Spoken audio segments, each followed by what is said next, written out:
জেমিনিতে prompt দিয়ে ছবি বানানোর পর সেটা যদি আপনার ফেসের সাথে একদমই না মিলে, তাহলে আজকের এই ভিডিওটা দেখলে আপনি এই সমস্যাটার 100% সলিউশন পেয়ে যাবেন। আপনি যেকোনো একটা প্রম্পট কপি করে সরাসরি জেমিনিতে চলে যাবেন এবং ক্রিয়েট বানানাতে ট্যাপ করে দিয়ে আপনার ইমেজটা এখানে আপনি আপলোড করে নেবেন। আর যেই ইমেজটা অ্যাড করবেন আপনার, সেটাতে আপনার ফেসটা যেন খুব ভালোভাবে বোঝা যায়, এই জিনিসটা একটু লক্ষ্য রাখবেন।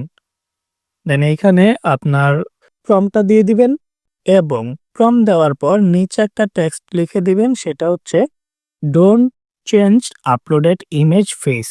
এই টেক্সটটা এখানে অ্যাড করে দিয়ে এটা সেন্ড করে দিবেন। দেখবেন যে আপনার ফটোটা জেনারেট হওয়া শুরু করবে এবং এবার যে ফটোটা আসবে এটাতে আপনার ফেসটা একদম 100% মেল থাকবে। দেখতেই পারতেছেন আমার এই ইমেজটার সাথে ফটোটার কিন্তু 100% মিল রয়েছে। এবার জাস্ট ডাউনলোডে ট্যাপ করে আপনার ফটোটা আপনি ডাউনলোড করে নেবেন। আর তারপরও যদি আপনার সমস্যা মনে হয়, তাহলে আপনি সার্চ বারে টাইপ করবেন ফেস সোয়াপ এবং এখান থেকে রিমেকার এআই ফেস সোয়াপের যে ওয়েবসাইটটা রয়েছে এটাতে প্রবেশ করবেন।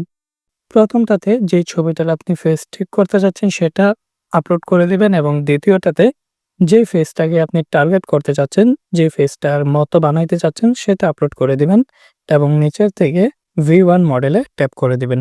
আপনার ফেসটা একদম 100% আপনার ফেসের সাথে মিলে এখানে কিন্তু ফেস সোয়াপ হয়ে যাবে। এখান থেকে এই ফটোটা আপনি ডাউনলোড করে নেবেন। তবে এটা করার কিন্তু কোনো প্রয়োজন নাই। আমি যেটা দেখিয়েছি ওই টেক্সটটা দিয়ে যদি আপনি জেমিনিকে প্রম্পট দেন, 100% আপনার ফেসের সাথে অ্যাডজাস্ট হয়েই কিন্তু ছবি জেনারেট হবে। আমি কতটা আপনাকে উপকার করতে পারলাম তা অবশ্যই কমেন্ট করে জানাবেন এবং এইরকম আরো ইন্টারেস্টিং টিউটোরিয়াল পাওয়ার জন্য আমাকে ফলো করে রাখতে পারেন।